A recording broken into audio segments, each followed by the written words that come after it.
आ गया भाई finally Lenovo Log 50 series वाला। क्या डिमांड थी कमेंट सेक्शन में एंड बहुत ज्यादा लेट हो गया ऑब्वियसली मैं लाने में इसको, उसके लिए सॉरी। लेकिन करेंगे डिटेल में बात फुल इस लैपटॉप के बारे में। और भाई इस लैपटॉप की मैं प्राइसिंग देख रहा था 1,03,000 से 5050 वाला ये शुरू हो जाता है विद i5 और i7 के साथ 5060 वाला जो इसका टॉप एंड वेरिएंट भी है वो भी 1,44,000 तक ही है। और अगर मार्केट में कंपेटिटिव लैपटॉप से कंपेयर करते हैं तो काफी ज्यादा value for money previous generation की तरह Lenovo Log शायद इस बार भी बन जाता है। एंड क्या क्या अच्छा है क्या क्या बुरा है सारा इस वीडियो में कवर करेंगे। हाँ, ये वीडियो हम Lenovo और Intel के साथ कोलैबोरेशन बना रहे हैं जिन्होंने हमारे को लैपटॉप टाइमली प्रोवाइड कर दिया है। मैं लैपटॉप की बात शुरू करता हूं, तुम इतने सब्सक्राइब लाइक जो करना है वो करो। और जो लैपटॉप है बिल्कुल सेम 2024 लुक्स के साथ आता है, कुछ भी फिजिकली यहाँ पे इन्होंने चेंज नहीं करा है अपार्ट फ्रॉम द हार्डवेयर। और साथ में 245 वॉट की पावर ब्रेक है जो वेरिएंट हमारे पास है। बाकी स्टार्ट ये i5 से हो जाता है। अगर आप Lenovo की वेबसाइट पे जाओगे तो आप कस्टमाइज वगैरह कर सकते हो 13450HX 5050 के साथ से लेके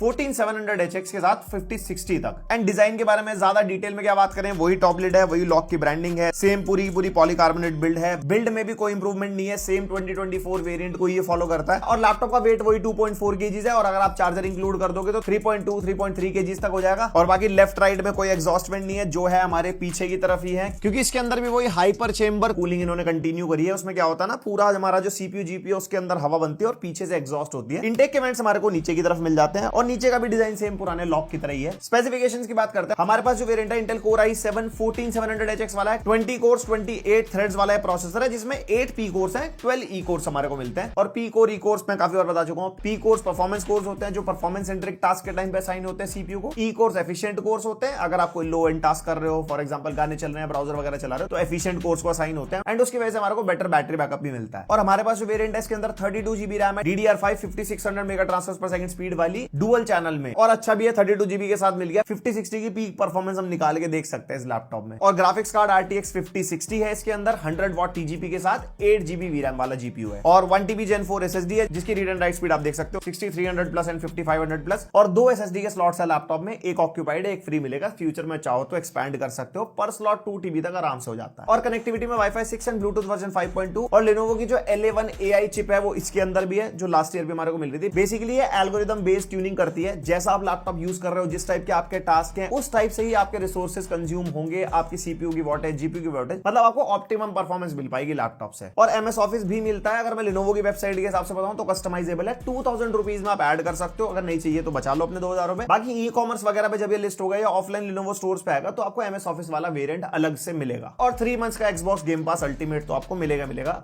सारे Lenovo लैपटॉप्स के साथ। एंड अगर कंपेयर करते हैं ना 14700HX को side by side other CPU से तो काफी अच्छा खासा परफॉर्म करता है इस प्राइस पॉइंट पे जितने भी लैपटॉप्स आते हैं। और सीपीयू परफॉर्मेंस के लिए बेंचमार्क Cinebench R23 के स्कोर्स आप यहां पे देख सकते हो, बढ़िया निकल के आ रहा है भाई। 25000 multi core and 2000 single core Cinebench 2024 के स्कोर्स हमने निकाले। एंड Geekbench 6 का benchmark multi core and single core आप देख सकते हो। तो सीपीयू इंटेंसिव कोई भी टास्क करने हो, हाई एंड प्रोग्रामिंग कोडिंग, अगर स्टूडेंट हो, म्यूजिक प्रोडक्शन वाले सॉफ्टवेयर चलाने हैं, बाकी और भी सीपीयू इंटेंसिव टास्क सीपीयू आपको डिसअपॉइंट नहीं करेगा। उसके बाद आगे एआई के परफॉर्मेंस, यहाँ पे हमने Geekbench 6 का AI वाला बेंचमार्क चलाया, जीपीयू पे बढ़िया स्कोर निकाल के देखेगा। DeepSeek R1 का 32 बिलियन पैरामीटर मॉडल रन किया यूजिंग LM Studio, जिसके अंदर आउटकम 6 मिनट्स 20 सेकंड्स के आसपास में निकल आया था। एंड टोकन इंफॉर्मेशन भी स्क्रीन पे आप देख सकते हो। और 32 GB रैम है तो हम ये मॉडल रन कर पाए। 16 GB रैम वाले लैपटॉप्स में रन होता ही नहीं है क्योंकि इसकी रिक्वायरमेंट ही शायद इतनी है कुछ। और अगर ओवरऑल प्रोडक्टिविटी के लिए देखें तो PC Mark 10 नहीं चला इसके अंदर, लेकिन हाँ क्रॉसमार्क का बेंचमार्क चल गया था जिसके नंबर्स आप अपने सामने स्क्रीन पे देख सकते हो। फिर आगे एडिटिंग और डिजाइनिंग वाले Fidget Bench for Premiere Pro 9600 plus, after effects 9400 plus, DaVinci Resolve 8000 plus, Photoshop में भी 9000 प्लस। यानी कि किसी भी लेवल की editing, photo editing, video editing, 4K 60 FPS तक की फुटेज या उससे ऊपर भी मल्टी लेयर वाली editing with all the effects and transitions आराम से हैंडल कर जाएगा लैपटॉप। और अगर जीपीयू की बात करते हैं तो यहाँ पे ब्लेंडर का बेंचमार्क निकाला 3300 प्लस और BMW का रेंडर निकाला 21 सेकंड्स में निकाल के दे गया। और 3D Mark टाइम स्पाई के स्कोर्स आप देख सकते हो। एंड Geekbench 6 का OpenCL 1,11,000 और VR Mark का बेंचमार्क भी, सारों के नंबर एकदम बढ़िया है। आपको 3D मॉडलिंग, रेंडरिंग, आर्किटेक्चर वाले टास्क करने हैं आराम से कर सकते हो। जो भी high level GPU intensive task होते हैं वो हो जाएंगे। एंड इवन गेम डेवलपमेंट भी अगर आपको करनी है, डिपेंडिंग अपॉन द VRAM, किस टाइप के आप टास्क कर रहे हो, किस टाइप की गेम डेवलपमेंट है, किस टाइप की 3D मॉडलिंग रेंडरिंग है, कितने टेक्सचर्स, कितनी लेयर्स, कितने रिसोर्सेज आपके कंज्यूम हो रहे हैं, उसके ऊपर डिपेंड करता है। मैं इसको बोल सकता हूं कि इंटरमीडिएट या उससे थोड़ा ऊपर वाली परफॉर्मेंस, वरना इससे ऊपर फिर पैसे खर्चो, 5070 Ti 80 90 सब आते हैं, फिर रोकड़ा लगता भाई साहब उसके लिए। एंड स्टेबिलिटी टेस्ट करनी बनती थी। 100% लोड पे डाला सीपीयू को, 97 डिग्रीज तक मैक्सिमम गया है, 85 डिग्रीज का एवरेज मेंटेन कर गया, 5.4 गीगाहर्ट्ज तक गया, 2.4 गीगाहर्ट्ज का एवरेज था। और उसके अलावा सीपीयू ने पावर ड्रॉ भी अच्छा गया, 137 वॉट तक गया था एक बारी के लिए, लेकिन 80 वॉट के आसपास का एवरेज निकाल के देखेगा। Same in case of GPU, maximum temperature 87 तक गए बट 86 का एवरेज था, एंड वॉटेज भी प्रॉपर 100 वॉट तक गया था, 98 का एवरेज मेंटेन कर गया। तो लैपटॉप ना देखो क्रैश वगैरह नहीं हुआ, और जितनी पावर इसे पुश करनी चाहिए थी उतनी ये कर भी रहा है और उसे मेंटेन भी करता है। एंड जितने भी बेंचमार्क के नंबर्स और ये सारी चीजें आपने देखी ना, ये हम हर एक लैपटॉप की वीडियो में कवर करते हैं, इवन पीसी बिल्ड्स आल्सो। अगर आपको कंपेयर करना हो, क्योंकि एक पर्टिकुलर प्राइस पॉइंट में ना 2-4 ही मशीन्स फॉल करती हैं, तो ज्यादा कंफ्यूज ना हो, उन सबको रखो साइड बाय साइड और नंबर कंपेयर कर लो, हायर इज बेटर। और गेमिंग लैपटॉप है,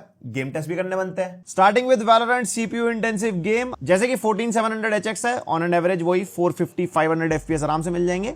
1600p रेजोल्यूशन है जो लैपटॉप का नेटिव रेजोल्यूशन है, उस पर टेस्ट कर रहे हैं। Then CS2 very high settings, and इसके अंदर भी हमारे को 120, 130, समटाइम्स 140, 150 FPS तक। और एल्डन रिंग में maximum ray tracing, maximum setting 60 FPS, और थर्मल्स वगैरह आप चेक कर सकते हो। सीपीयू जहां पावर ड्रॉ 70-80 FPS के आसपास करेगा, वहां पे 95 के आसपास जाएंगे या थोड़े से 100 ऊपर। और जैसे कि अगला गेम जैसे GTA 5 है, यहाँ पे सीपीयू वॉटेज कम पुश हो रही है, जीपीयू ज्यादा पुश कर रहा है, और एवरेज हमारे को 45 to 50 के आसपास मिल रहा है, बिकॉज ये GTA 5 एनहांस्ड एडिशन है और प्रीसेट मैक्सिमम रे ट्रेसिंग हमने कर रखा है, तो यहाँ पे सीपीयू इतना गर्म नहीं हो रहा। देन COD वॉरज़ोन, बहुत लोग कह रहे थे भैया टेस्ट नहीं कर रहे, क्या बात है, कुछ है, तो मैंने कहा चलो इसको ऐड कर लेते हैं। एंड यहाँ पे प्रीसेट एक्सट्रीम रखा है जस्ट फॉर टेस्टिंग पर्पसेस। अगर आपको ज्यादा FPS निकालना है, कम सेटिंग्स पे आप खेल सकते हो, और ये 1600p है, तो यहाँ पे हमारे को ऑन एन एवरेज 60-65 FPS मिल रहे हैं, और जितने ज्यादा निकालने वो तो आप लोएस्ट पॉसिबल सेटिंग्स में निकाल सकते हो ई स्पोर्ट्स गेम में। Then we tested RDR2 favour quality, यानी कि हाईएस्ट पॉसिबल सेटिंग्स, वही 65 to 70 रॉ परफॉर्मेंस एंड 70-75 हमारा DLSS क्वालिटी। उसके बाद साइबरपंक अल्ट्रा सेटिंग्स 50 FPS के आसपास, और इसमें फ्रेम जनरेशन मिलता है, ये 2x वाला है जो 40 सीरीज में मिलता है, बार बार बताता हूं। इसमें हमारे आराम से डबल FPS हो जाते हैं। फिर रे ट्रेसिंग को भी अल्ट्रा पे डाला, तो ऑब्वियसली रॉ परफॉर्मेंस तो अच्छी मिलनी थी, लेकिन फ्रेम जनरेशन लगा के 60 FPS मिल जाएंगे। और मल्टी फ्रेम जनरेशन भी टेस्ट किया था, 3x एंड 4x आप देख सकते हो।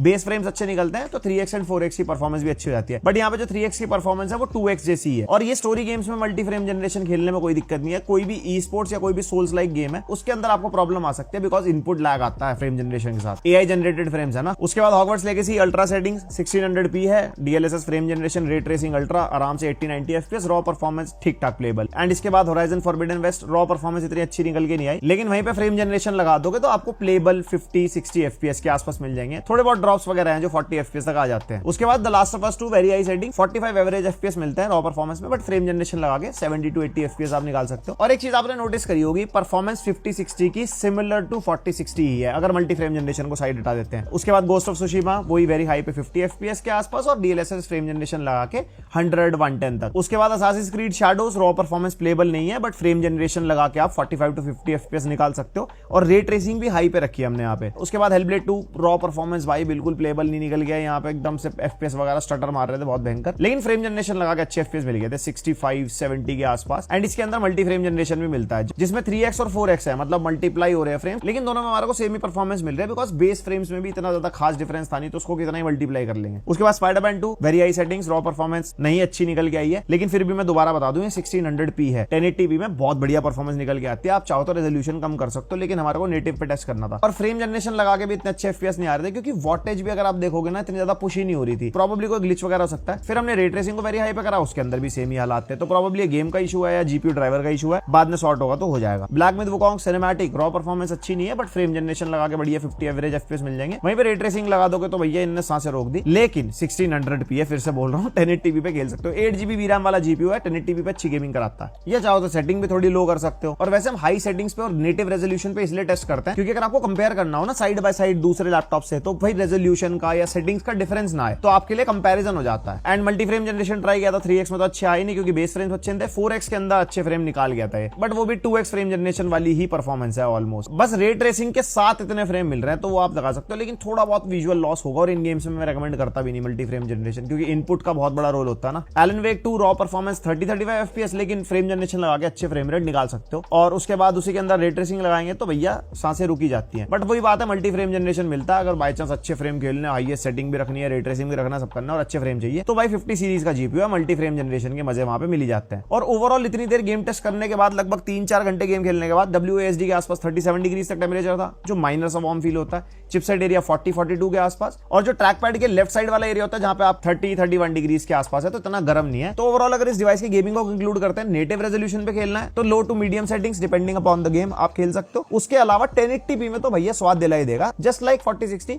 बस मल्टी फ्रेम जनरेशन आपको एक्स्ट्रा मिल जाता है। और जैसे कि लास्ट ईयर हमारे को बैटरी ड्रॉप का इशू मिल रहा था लॉक के अंदर, की गेम खेलते हुए बैटरी परसेंटेज ड्रॉप हो रही थी, जैसे 100 पे आपने शुरू करी तो वो खेलते खेलते 90% तक आ रहा था। अब इसके साथ 245 वॉट का अडाप्टर आ रहा है, पहले 230 वॉट का था i7 के साथ 4060 वाले वेरिएंट्स अगर कंपेयर करते हैं। और गेम टेस्ट के टाइम पे बैटरी परसेंटेज नहीं आ रही थी स्क्रीन पे, क्योंकि MSI आफ्टर बर्नर में कुछ ग्लिच हो गया था, बैटरी परसेंटेज नहीं आई। लेकिन हमने टेस्ट किया, लंबे टाइम तक गेमिंग करी थी, बैटरी प्रोटेक्शन को ना ऑटो पे रखा था, बायोस में जो आता है ना ऑटो ही आएगा जब आप लैपटॉप परचेज करोगे उसके अंदर, तो उसके अंदर हमारे को कोई भी बैटरी ड्रॉप का इशू नहीं मिला। इवन हमने 100% पे भी बहुत देर तक गेम खेली और हमने कम परसेंटेज पे भी गेमिंग करी, लाइक 90 के आसपास शुरू करी, तो गेम खेलते खेलते वो चार्ज भी हो रहा था 100% तक, तो वो इशू अब सॉर्ट हो गया है। एंड पोर्ट सेम मिलते हैं पिछली बार की तरह। राइट साइड में हमारे को एक USB 3.2 Gen 1 type A port, एक type C USB 3.2 Gen 2 port जो PD को भी सपोर्ट करता है, 65 to 100 वॉट तक की PD अगर आपके पास चार्जर है तो। साथ में डिस्प्ले आउटपुट भी, लेकिन iGPU से डिस्प्ले आउटपुट मिलता है, प्रॉपर DP 1.4 वाली स्पेक्स है, 4K 240 हर्ट्ज तक जा रहा था हमारे मॉनिटर में। बाकी 3.5 mm जैक मिल जाएगा और एक ई शटर बटन। बाकी पोर्ट्स हमारे बैक साइड में, power input, RJ45 LAN port, HDMI 2.1 का पोर्ट, इसका आउटपुट RTX 5060 है और ये भी प्रॉपर 2.1 4K 240 हर्ट्ज तक जा रहा था। And 2 USB 3.2 Gen 1 type A port मिलता है। तो यहाँ पे लैपटॉप एज सच पोर्ट्स में भी कोई कमी महसूस देता नहीं है, क्योंकि यहाँ पे 3 टाइप ए के पोर्ट है। और हाँ, मक स्विच मिलता है, 2025 है, बहुत कॉमन सी बात हो गई है। उसके अलावा आ जाता है कीबोर्ड, जिसके अंदर चेंज है, पहले 4 जोन RGB कीबोर्ड मिलता था, अब 24 जोन RGB कीबोर्ड मिलता है वही फुल साइज वाला कीबोर्ड है, यूज करने में फीलिंग भी सेम वही पुराने साल की तरह है। यहाँ पे कीबोर्ड की कीज वैसी की वैसी है एज इट इज। 1.6 mm का की ट्रैवल है, टाइपिंग एक्सपीरियंस अच्छा रहता है। और फुल साइज की एरो कीज हमारे को मिलते हैं, जो कि एक थोड़ा सा कॉम्प्लीमेंट करते हैं इस कीबोर्ड को। और ट्रैक पैड का साइज सेम है, बड़ा नहीं हुआ, मीडियम साइज का ट्रैक पैड मिलता है, चलाने में ठीक है, फुली क्लिकेबल वाला है और मल्टी जेस्चर वगैरह को भी सपोर्ट करता है। और हाँ, डिस्प्ले हमारे पास जो वेरिएंट है इसके अंदर WQHD डिस्प्ले है, वैसे इसके अंदर फुल HD वाला ऑप्शन भी है। जब आप Lenovo की वेबसाइट पर कस्टमाइज करोगे ना, वहां पे आप सेलेक्ट कर सकते हो एंड चाहो तो पैसे बचा सकते हो वहां पे भी। और डिस्प्ले का साइज वही है 15.6 इंच का, 165 हर्ट्ज का रिफ्रेश रेट है, कोई डायनामिक रिफ्रेश रेट का सपोर्ट अभी भी नहीं है। और ब्राइटनेस टेस्ट हमने किया 337 निट्स तक हमारी टेस्टिंग में निकल गया है, ब्रांड ने 350 बोला है और वो जा भी सकते हैं डिपेंडिंग अपॉन द कंटेंट। और कलर गैमेट 99% sRGB और बाकी कलर गैमेट आप देख सकते हो। उसके अलावा कोई भी HDR का सपोर्ट नहीं है, कोई एक्सटर्नल सर्टिफिकेशन नहीं है, जैसे हमारे को Lenovo Legion लैपटॉप में मिलते हैं। फिर वही बात है, वहां पे पैसे ज्यादा तो उतनी चाय मीठी। यहाँ पे डिस्प्ले अच्छे कलर गैमेट वाली दे रहे हैं, even on all the variants, चाहे आप FHD वाला ले रहे हो, i5 ले रहे हो, सब में आपको 100% sRGB डिस्प्ले मिलेगी। और जैसे ही कलर गैमेट अच्छा है तो आप कलर ग्रेडिंग वाले टास्क भी कर सकते हो, गेम वगैरह खेलने में मजा आता है। एंड ओवरऑल डिस्प्ले के कलर्स वगैरह भी अच्छे हैं, तो अगर आप OTT वगैरह भी देखोगे ना तो डिस्प्ले आपको डिसअपॉइंट नहीं करेगी। और ये इसका वेबकैम टेस्ट है, माइक भी लैपटॉप का यूज हो रहा है एंड क्वालिटी बेटर इसलिए है क्योंकि 1440p 30 FPS वाला वेबकैम है। लाइट कंट्रोल वगैरह भी अच्छा है, जैसे कि यहाँ पे कोई भी ओवर एक्सपोजर वगैरह नहीं हो रहा। बाकी क्वालिटी माइक की मेरी कमेंट सेक्शन में बता दो जरा। और ई शटर बटन मिलता है राइट साइड में, उससे आप चाहो तो वेबकैम ऑफ भी कर सकते हो। और भाई स्पीकर सेम लास्ट टाइम की तरह 2-2 वॉट के 2 स्पीकर है डाउन फायरिंग वाले एंड क्वालिटी बिल्कुल सेम है। एक सैंपल सुनो,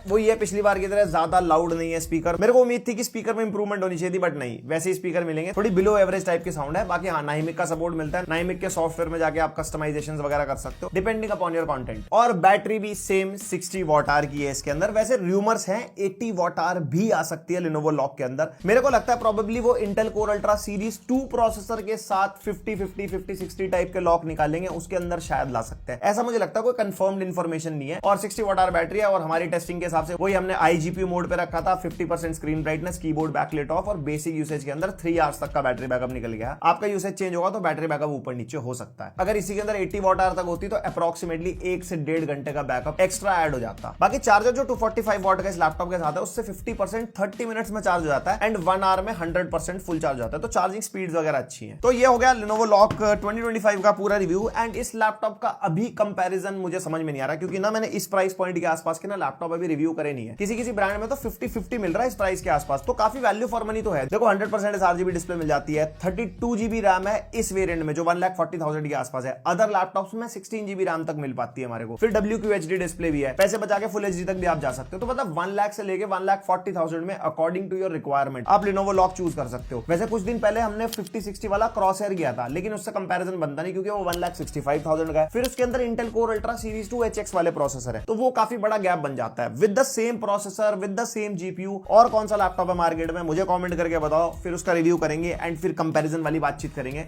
जैसा हम हमेशा करते हैं। बाकी अगर वीडियो पसंद आई तो लाइक मारो और पहली बार सब्सक्राइब मारो। इस लैपटॉप के बारे में आपके क्या थॉट्स हैं वो भी लिख सकते हो। एंड बस मिलते हैं नेक्स्ट वीडियो तक के लिए, बाय।